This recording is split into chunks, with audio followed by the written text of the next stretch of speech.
Alors les amis, ça fait un moment que je voulais faire une petite vidéo sur les word lists. Vous savez que les dictionnaires en hacking, on les utilise mais constamment en fait, hein. Et on utilise celles des autres, très souvent. Des bases de données, il y a des data breach, il y a des bases de données qui se font péter. Qu'est-ce que font les chercheurs en cybersécurité? Ils intègrent tous les mots de passe qui ont été dérobés et soit les black hats les utilisent, soit les chercheurs en cybersécurité, les white hats, les hackers éthiques, pour faire des tests. Et vous savez qu'une bonne word list, ça peut contenir des millions, voire des milliards, en fait, de noms. Ok? Donc, il y a deux choses qu'on va voir. Le premier outil, il est sympa. Ça va nous permettre de trier nos word lists. On va retirer tous les doublons d'une liste. Ok? Là, je vais prendre comme exemple RockU. Ok? Et vous allez voir l'avantage de cet outil, donc qui est spécialement programmé en C pour pouvoir répondre à ce besoin. Ok? Donc, duplicate, il permet en gros de remplacer des commandes qui sont désuètes et qui sont un petit peu compliquées, quoi, hein. Si on doit un petit peu trier, qu'est-ce qu'on fait généralement? On va faire du sort, hein. On va demander, allez, tu me sortes la word list, ok?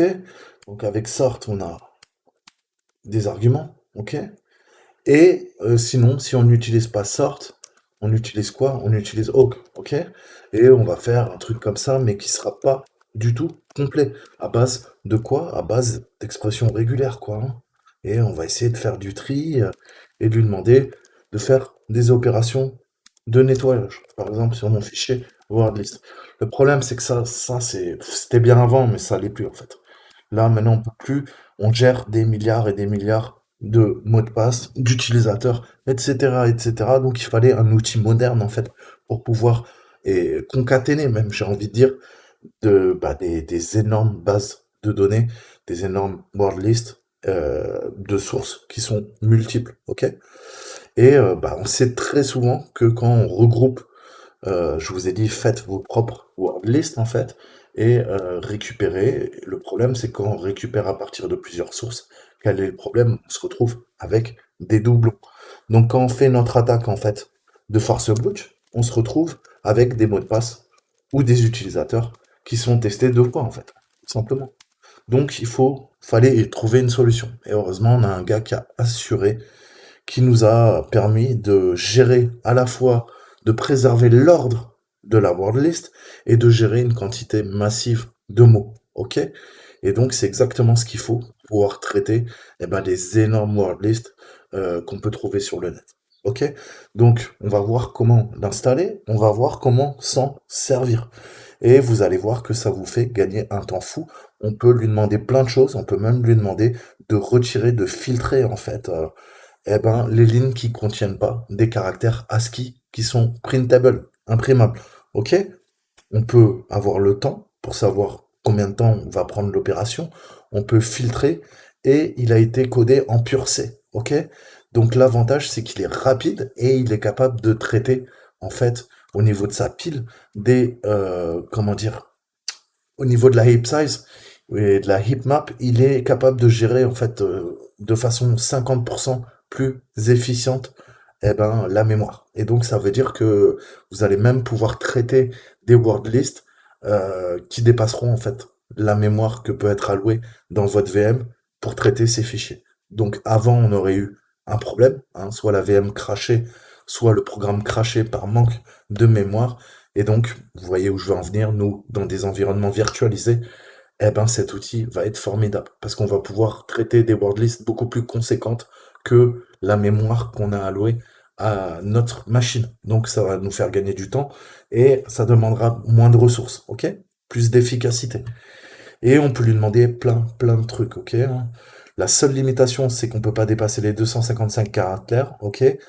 Et ça tourne le mieux sur Linux. Sur Windows, c'est un petit peu compliqué. Mais on a du multithreading. On peut compresser les hashmaps, ok, sur les plateformes 64 bits. Et vous allez voir qu'on peut filtrer par ligne. et ça permet de gérer vraiment des énormes word lists grâce à l'optimisation fait en mémoire. Donc, on va voir cet outil, duplicate, et vous allez voir que c'est de la tuerie. Et donc là, je vais demander de retirer tous les doublons euh, de la word list. Et peut-être qu'il y en aura. Ok?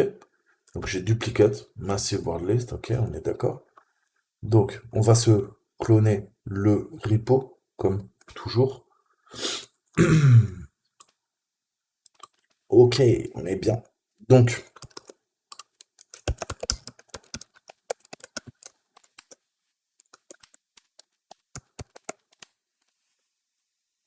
alors, ça c'est fait, on est bien. Alors il va falloir le compiler, pardon.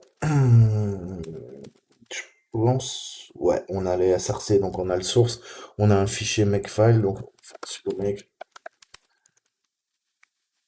voilà, ça va compiler le code source. Et on va avoir notre binaire statique, en théorie.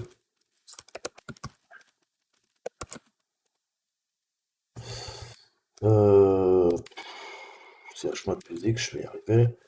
Duplicate. Ok, et là, il devrait se lancer. Parfait.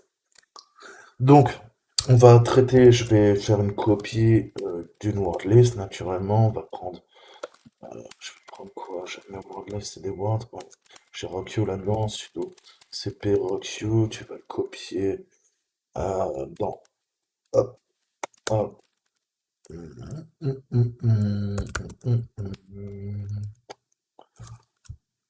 Ok. Donc, ok. Donc, vous vous rappelez un peu de RockU, hein, vous le connaissez. Le fameux site BlockU qui s'est fait péter et on a récupéré tous les mots de passe des utilisateurs. Il y a 13 millions de lignes de mémoire, je crois.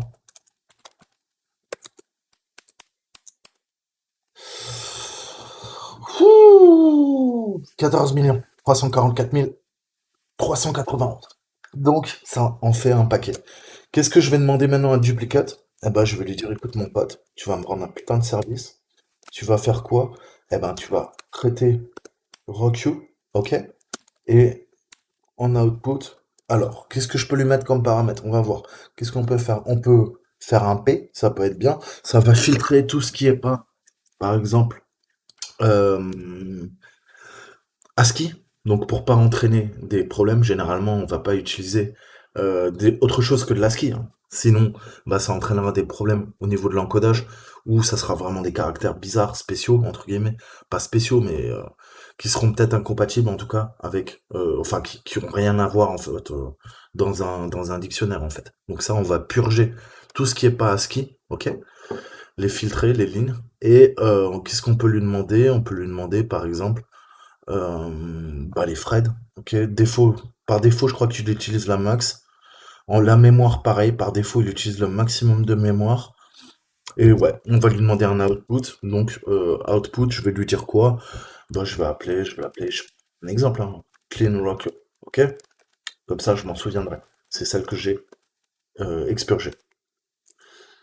Donc, un petit sudo, ouais, ça aide, vu qu'on va faire des opérations d'écriture et de lecture. Ok, doc. Vous voyez qu'il a été super efficace. 4. Ouais, on va se prendre clean. Ok, donc vous voyez qu'il en a retiré. Il en a retiré, ça veut dire qu'il y avait clairement des doublons. Au début, on était à 14 344 391. Maintenant, on est à 143 000, 143 003, 14 millions 3, ah, j'y arrive pas. 14 329 011. Donc, c'est bien. Ça veut dire elle doit être beaucoup plus propre. Ok? Et là, il n'y aura plus de doublons. Ok? Donc, plus vous nettoyez vos word lists, plus, naturellement, eh ben, vous allez gagner du temps. Tout simplement parce qu'on va pas tester 2 fois la même possibilité. Et vous savez que bah, le temps, c'est de l'argent. Donc, eh ben, à vous de voir, mais je vous conseille d'utiliser cet outil pour vraiment cleaner, ok? Pour avoir un bon petit truc.